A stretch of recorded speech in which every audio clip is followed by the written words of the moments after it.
guys, ayan. So, dito na naman tayo. Hanap tayo ng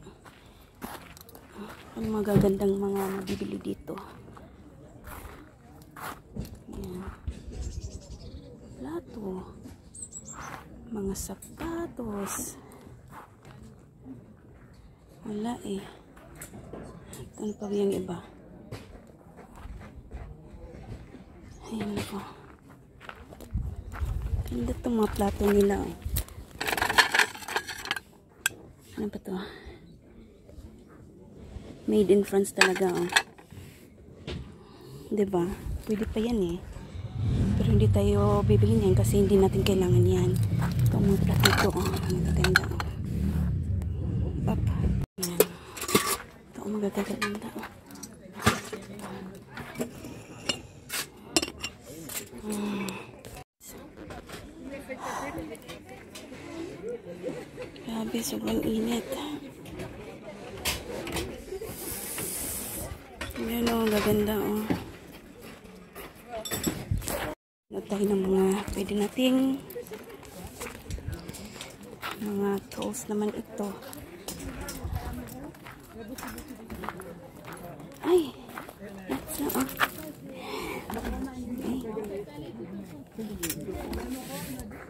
Ayan o. Nice. Ayan. Grabe o. Mga sapatos. Ay. Bang.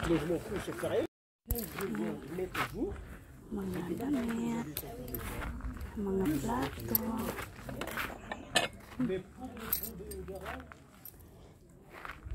Ay.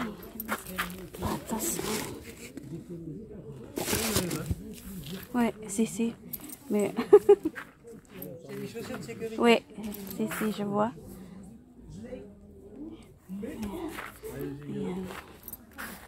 Ito, mga kaserola. Ang dami, ano. Ang dami. Ayan.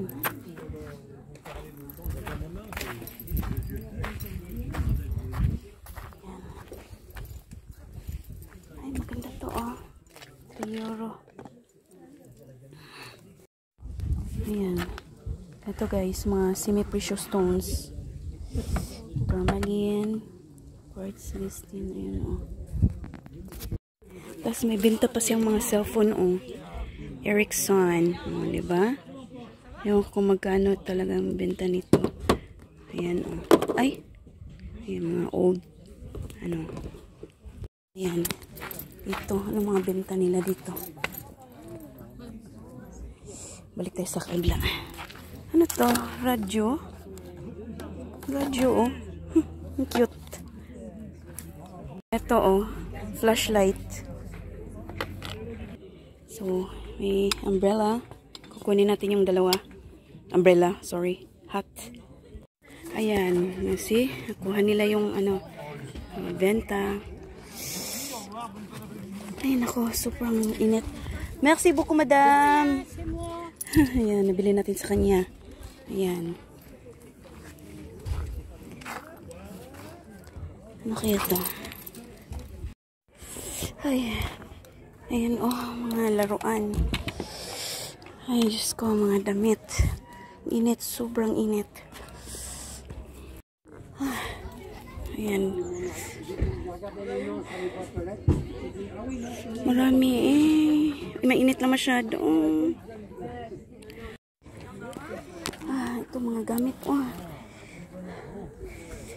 Ay, gamit sa ano. Ito cortina. Maganda sana to. Oh. Curtains. Kano kaya yan? Oh, diba? Ayan. Meron pa dyan, oh. Ayan, guys, oh. Ayan, mga pantalon. Mga jeans. Mga size nito. Ayan, mga sapatos. T-shirt. Ito, mahilig ako sa mga t-shirt.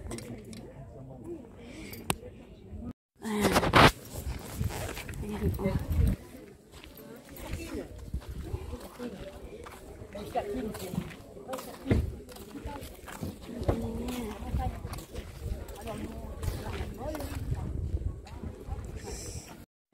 Huh? No, give me the coins, please. No, there's no more. You ask them. Ayan, sapatos. Yung laki naman. Ayan. Mga damit. 2 euro. 1 euro. Ay, tignan natin kung ano mga sizes nitong damit na itong init. Sobra.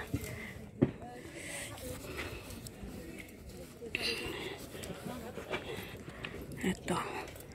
Ganda to. Ayan. Sobrang init. Grabe. Yung ano natin. Tara. Ay, nako. Doon pa, oh. Mga damit. Ayan. Saan kayo iba? Ayan. Mga magagandang tanawin. Telephone. Ayan. Pang salad, oh. Grabe, parang arinola. Maganda. Sarah. See? Oh.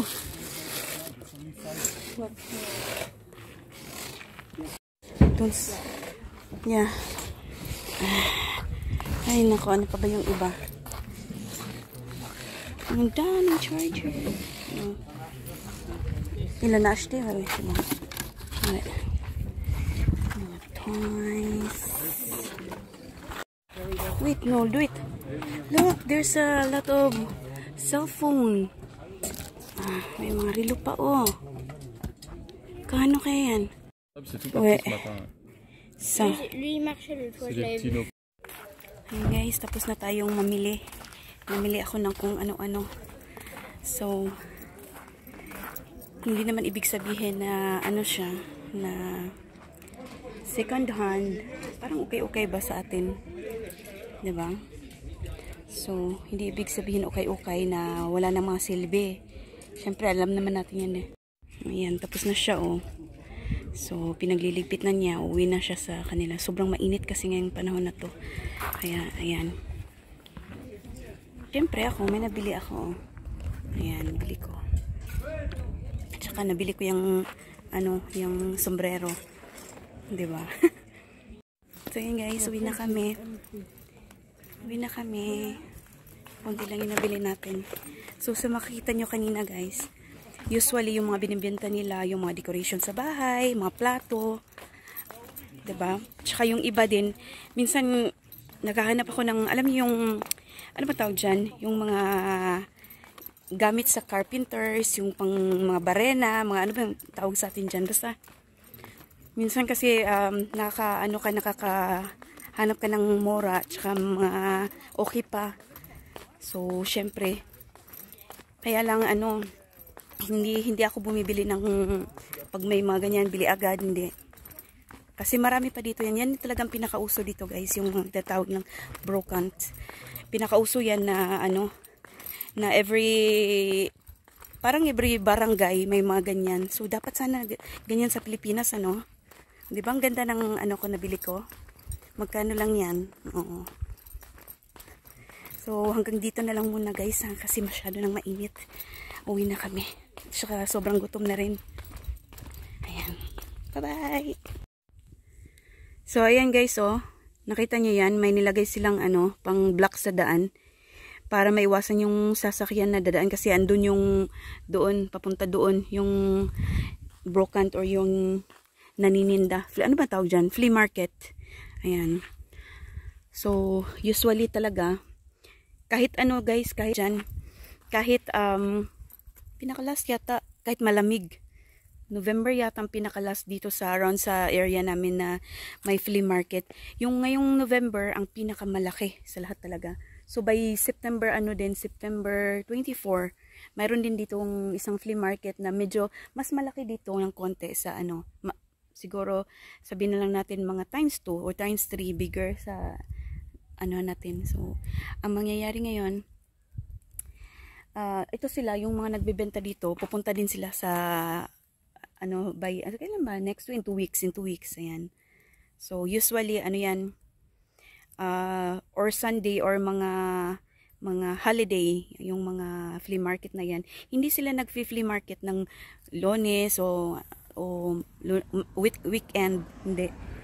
Kasi may sasakyan. Dito, sa likod ko, ayan, yung may naka-stock, diba? Ayan, pwede silang makalabas, pero hindi sila pwede makapasok. Ayan, so may lalabas na sasakyan na yan dyan. Bakit kaya? Ano kayang gagawin niya? Bakit siya? Feeling ko niya, i-move niya yung i-move niya yung i-move niya. Kasi masyadong takot siya, baka magasgasan yung sasakyan niya. So, ayun. Yan, nagsisiuwian na sila. Yan yung mga nagbebenta, yung iba. Nagbebenta. Mga French yun, guys, ha? So, dito talaga sa atin sa Pilipinas, nahihiya tayo, ganyan. Dito walang hiya na. Basta. Wah. Ayan na.